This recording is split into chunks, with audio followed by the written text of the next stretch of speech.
This week, I want to talk to you about the claims we've all heard tying autism to vaccines or to Tylenol.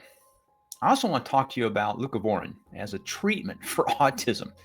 Now, if you're a parent, especially of an adult with severe autism, it's really hard to know what to believe. My wife and I have been on this journey since 1990 with our son Michael, who does have severe autism. And we're not doctors, but we stayed close to the research into a community of clinicians and doctors and therapists and academics and other parents. So today I thought it might be helpful if I share with you some of what we've learned. So first of all, you cannot catch autism. It is not contagious. It's a neurodevelopment condition. It has to do with how your brain develops. It often begins before birth and continues on, during early childhood. But that single word, autism, scary, right? But it covers a huge range of support needs. Think of the word cancer. The impact of cancer varies greatly depending upon the type of cancer you have and when you catch it. For example, I've had basal cell skin cancers removed for years. I know it's ruined my Hollywood good looks. Not that I ever had any Hollywood good looks, but it's really just more of an annoyance than anything else. I've got to go into my dermatologist every so often and have them, scrape the basal cell off, and that's pretty much it. Not life-altering. However, I had a relative who faced breast cancer, whole different ballgame. She had surgery, chemo, radiation, and it was a devastating outcome in the long run for her and her family when she ultimately passed away. The type of cancer and how advanced or severe it was really mattered. And autism is similar. Many autistic people can speak, they can work, and they can live independently with only some support. Others, like our son, need one-on-one supervision all day, every day, 365 days a year. Michael's nonverbal. He has seizures, pica behavior. Sometimes he can be aggressive. Public outings can be hard. Vacations are rare. My wife has had 2 full-time jobs for decades, really. So severe autism, reshapes your life forever. So let's talk about vaccines and autism. Let's start with vaccines. There have been studies for decades, 10, 20 years, that show vaccines do not cause autism. Leading institutions reiterate this every year. Earlier this week, there was an article in the MIT Technology Review where they went through all the data. And I'll include a link in the show notes so you can see that. Johns Hopkins said that the most recent evidence rules out vaccines as a cause. So folks, it's just not going to help to not vaccinate your kids if you're worried about increasing the likelihood of them getting autism. There's no data to support that. Zero. Okay, now let's talk about Tylenol and acetaminophen, which is sort of that active ingredient, especially during pregnancy. Does acetaminophen increase the risk of autism if you're a mom and you're pregnant? So, some studies do show a small association. However, if you're a scientist, if you're a researcher, the discussions around, was it really the acetaminophen? Was it really the taking of the Tylenol that caused the problem? Or was it why you were taking it that probably increased the likelihood of having an autistic child? If you have a high fever, mom, and you let that high fever go on for a while and you're pregnant, that can actually impact the health of your kiddo. That's proven, that's fact, right? Or an infection, or if you have some autoimmune condition. So the body of research is that if you have a high fever, every doctor, every clinician is still saying, get that fever down. And Tylenol is known to do that. You don't take more than you need to. You don't take it for too long. But you're actually going to provide a much better environment for your infant in your womb by getting that fever down than any risk at increasing the likelihood of them getting autism. So there have been other studies, and I'll put these in the show notes. There's a Swedish study where they didn't show any causal effect. Medical bodies like ACOG and SMFM continue to advise that you take acetaminophen if you do have that fever or an infection during pregnancy. Just use it under the advice of your doctor, right? We wouldn't suggest you go out, and we can't give you medical advice. So none of this, please don't view anything that I'm telling you as medical advice. We're not doctors. We're just speaking from our own experience. But bottom line, don't suffer that fever. Don't run the risk for your kid. Okay, now let's talk about Leucovorin. Leucovorin is really folic acid or folate acid. Is it a treatment for autism? So here's what the research shows. Pretty darn interesting. There's a very small subset of kids. There are a few kids out there that have something called CFD, which stands for cerebral folate deficiency. And that is a problem transporting folate into the brain. Your brain does need folate to operate properly. they exhibit autistic characteristics when they don't get enough folate in the brain. They don't necessarily have autism, they just exhibit those characteristics. In those cases, if a physician does prescribe leucovorin, you may see a big impact on their behavior and everything else, but there aren't very many of those kiddos. So the evidence, the research overall shows that it doesn't have a whole lot of impact on the vast majority of folks that are autistic. Now, what's our personal experience? We haven't tried leucovorin. We have tried the active ingredient, which is folate acid or folic acid, and we've tried different varieties, and we've done this for years.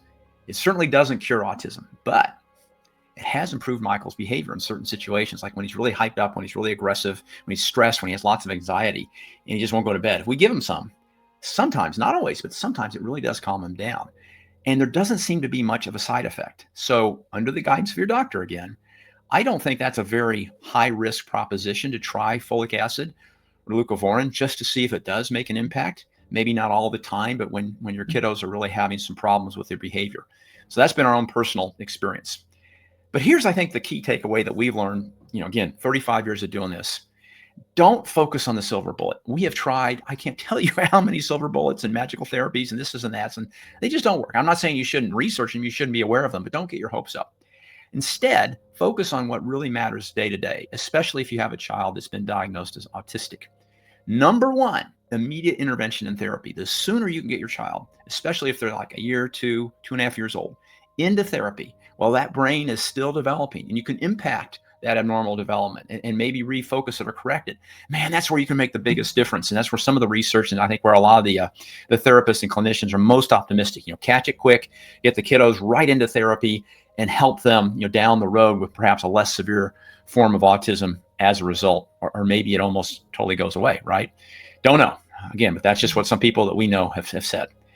Another thing, number two, safety and health first. So if your kid has seizures like our son does, manage the seizures, right? Seizures can cause all kinds of brain problems. GI, nutritional, digestive issues, and sleep issues. Try to get those managed too. Enough sleep makes a big difference. And just better behavior supports all the way around. Those make for better days for everybody, not just your son or daughter, but the whole family. And then provide structure. I had a podcast just in the last episode or two where I talked about how important visual schedules are, routines. Downtime tends to cause problems, especially with this population, especially with our son, folks like him that are severely autistic. So having some kind of a schedule, after school, on the weekends, when his colleague or others aren't around, can really make a difference. Activity with breaks reduce anxiety, they reduce incidence. Communications is huge. I did a podcast just the other day with an ABA mom, and she was talking about, she was a BCBA, and she was talking about how, communications can be the lack of communications can be the source of anxiety, stress. You don't know what's going on. So whatever way your child communicates, if they're nonverbal, use an iPad and some of the apps I talked about on the other episode, or signs or gestures, but you've got to figure out a way to communicate with them. So hopefully they're not unaware of what's about to happen. They get all freaked out because something that's unexpected all of a sudden occurs. That's why structure is so important, right? If you have trouble communicating with them, having that structure day in and day out, so there's this routine that they can sort of get used to, and there aren't those big surprises that maybe freak them out, seems to be a good alternative as well. And then community and respite. You need rest. Families need rest. Regular, trusted respite is not a luxury. It's really crucially important. In Austin, Texas, where we're located, we started an R2R program, which stands for Respite to Residential, through our nonprofit, John 13 or J13. You can go to j13.org and check us out. It's made a huge difference, right? The staff knows the kids. They can spend a night or two or three or a whole week, and mom and dad get to go out on a date. They get to take a vacation, maybe with the rest of the family. Game changer, big deal. And also have a team sport mindset. Bring everybody on your team together and work with them. Behavior analysts, neurologists, your primary care docs, your therapist, the direct support staff, everybody get them lined up on that same plan. So a quick fact check on the things that I've covered.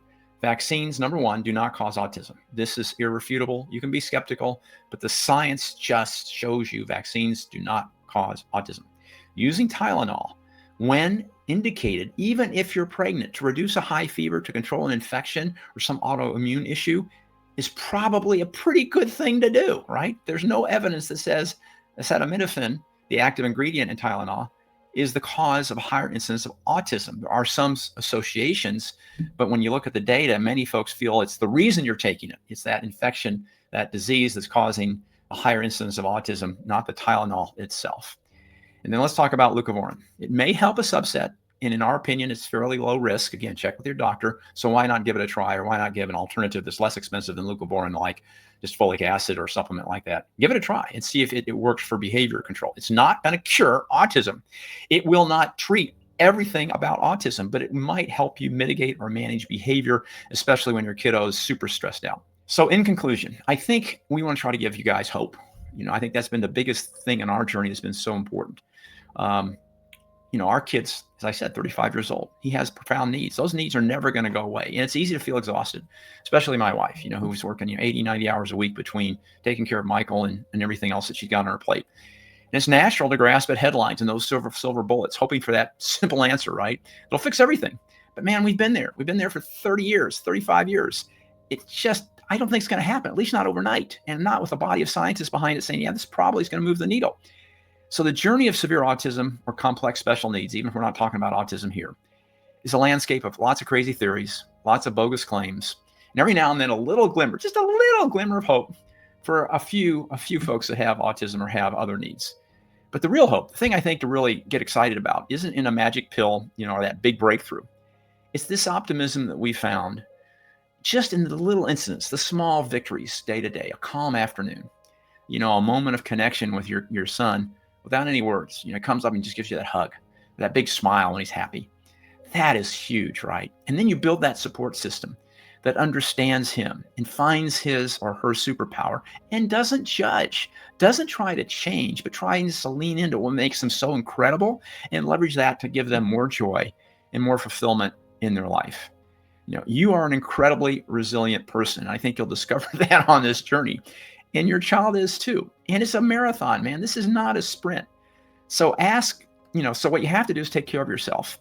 And you have to be aware of and give yourself kudos for the progress you've made, the patience you've shown, and forgive yourself when you've gotten a little stressed out, right? This is what it's all about. Profound, unconditional love. It'll reshape your world, reshape your kids' world. And it's a hope worth holding on to every single day. Thanks for listening in. And besides taking care of your special needs child, be sure and take care of yourself too. See you until next week.